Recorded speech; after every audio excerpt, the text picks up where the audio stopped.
నీ పేరేంటమ్మా? ఎర్రమ్మ. ఎర్రమ్మ. ఏ ఊరు నుండి వచ్చావు? ఎర్రిపాలెం నుండి అయ్యా. ఏమిటి నీ సమస్య? చేతబడయ్యా. ఓ చేతబడి. ఎన్ని సంవత్సరాలు? 5 సంవత్సరాల నుండి అయ్యా.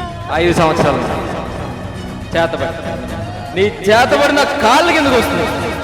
దేవుడి సేవకుని కాళ్ళ కింద నీ చేతబడి రాబోతుంది. నీ ఛాతిలో ఉన్న చేతబడి, నీ నడుములో ఉన్న చేతబడి, నీ కాళ్ళలో ఉన్న చేతబడి ఇప్పుడు నా కాళ్ళ కిందకి రాబోతుంది.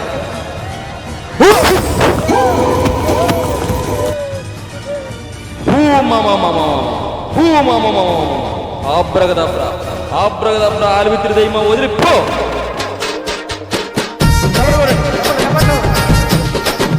చప్పట్లు కొట్టండి మీరు, చప్పట్లు కొట్టండి, చప్పట్లు కొట్టండి మీరు, చప్పట్లు కొట్టండి. ఓయా రే కోయ్ కోయ్ కోయా పామారి సందమామ, కోయ్ కోయ్ కోండగాయ్, కోయ్ కోయ్ కోండగాయ్ అని కుంపేశారు.